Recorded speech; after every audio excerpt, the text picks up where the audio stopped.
भाजपा की सरकार बनने के बाद भारतीय किसान यूनियन भानु के राष्ट्रीय अध्यक्ष झांसी पहुंचे थे, जहां उन्होंने पत्रकार वार्ता करते हुए कहा कि वह योगी मोदी की भाजपा सरकार के साथ थे। उन्होंने चुनाव के दौरान पूरा समर्थन भाजपा को दिया है। इस मौके पर उनके साथ मऊरानीपुर विधायक डॉक्टर रश्मि आर्या के साथ कई किसान नेता भी मौजूद रहे।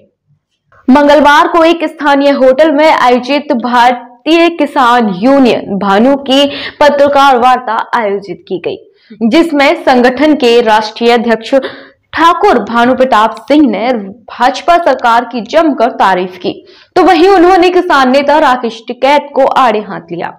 उन्होंने कहा कि देश में मोदी बाबा तो उत्तर प्रदेश में योगी बाबा ही हैं, जो किसानों की समस्याओं को समझते हैं और यहां किसानों की समस्याओं को दूर किया गया है।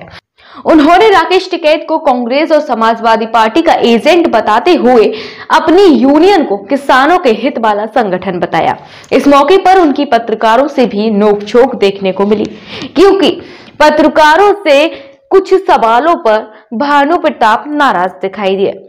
पत्रकार वार्ता में मंच पर मऊरानीपुर से विधायक रश्मि आर्या, भारतीय किसान यूनियन के राष्ट्रीय अध्यक्ष हीरा सिंह, क्षत्रिय महासभा के प्रदेश अध्यक्ष देवेंद्र सिंह तथा जितेंद्र भदौरिया आदि मौजूद रहे। एक करके पूछिएगा, एक एक करके मुझे आपका बता देंगे। आप तो अभी चलिए। हाँ, आज क्या मकसद था, किस लिए ऐसा है?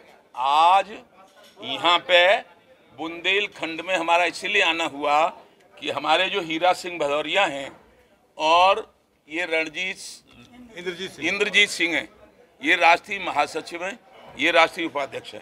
इन्होंने कहा कि अब तक नहीं फुर्सत हुई तो अब आ जाओ, तो अब हम आए हैं और ये बताने आए हैं आप लोगों को कि इस समय जो सत्ता में योगी बाबा दोबारा आए हैं, वो अपने कर्म की वजह से आए। उन्होंने माफियाओं, चोर, बदमाश, गुंडे, लफंगों का खात्मा करने का संकल्प लिया है और हम जैसे किसान, गरीब, मजदूर, महिला, चाहे व्यापारी हो, चाहे मजदूर हो, चाहे शिक्षक हो, चाहे वकील हो, चाहे आप पत्रकार हो, इनका सम्मान करने का वचन दिया है। इसलिए हमने जो नारा लगाया था कि जो किसान की बात करेगा वही देश पर राज करेगा, उसमें बाबा सफल हैं और यहाँ योगी बाबा हैं और वहाँ हमारी समझ में, अपनी समझ बता रहे हैं, वहाँ मोदी बाबा हैं। तो योगी बाबा और मोदी बाबा ने हमारे देश से जो अत्याचार, राजनीति में भ्रष्टाचार, व्यभिचार जो पैदा हो गया था, जो लूट ही लूट रही थी राजनीति में, उसको खत्म करने का संकल्प लिया है। हम भी सच्चे ईमानदारी से जो हमारे बाबा हैं, रमेश बाबा, जो बरसाने के भगवान माने जाते हैं, ब्रज के भगवान माने जाते हैं, वो हमारे संरक्षक हैं। इसलिए हमने भी ईमानदार लोगों का साथ देने का संकल्प किया है। चाहे हमें कोई मार डाले, चाहे हमें जिंदा न छोड़े, लेकिन हम अपनी बात को बदल नहीं सकते। विरोध किया लेकिन विरोध काम नहीं आया। राकेश टिकैत का इसलिए विरोध नहीं काम आया कि राकेश टिकैत की तो छोड़ो, राकेश टिकैत को हम जानते हैं। जब राकेश टिकैत के पिताजी सन 89 में हमारे पास आए थे तो हमसे कहा था कन्हैया हमारे साथ रहो। तब हम उनके घर गए थे तो उनके पास 2 मरे मराई बैल थे, 1 मरी मराई भैंस थी।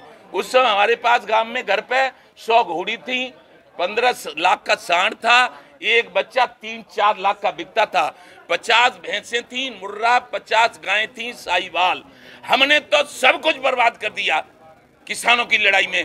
और उस राकेश टिकैत ने फंडिंग ले लेकर मिल से, अथॉरिटी से, सरकार से, कांग्रेस की सरकार से उसने कई पेट्रोल पंप बना लिए, कई भट्टे खोल लिए, कोठियां बना ली। हमने एक ईंट नहीं कहीं लगाई। इसलिए जो हमारे माननीय पत्रकार महोदय, इनका हम चरण वंदन करते हैं, वो हमसे कह रहे थे गुस्सा में आओ। और सन 85 में तो इतना काम, सन 18 में इतना काम होने के बाद भी हमारा 35 साल का पुत्र था, उसने कहा पापा हम आलू चिप्सोना की खेती कर लें। जैसे ही चिप्सोना की खेती हुई उसी साल नोटबंदी हो गई, 3 साल आलू उसका फेंका। उसलिए 24 जनवरी 18 को मेरे खुद के बेटे ने जब 24-25 करोड़ का उसे घाटा हो गया तो उसने भी आत्महत्या कर ली। एक मेरा नाती, एक मेरी नातिन और मेरी पुत्र वधू विधवा हो गई हैं। झांसी से राहुल उपाध्याय की रिपोर्ट।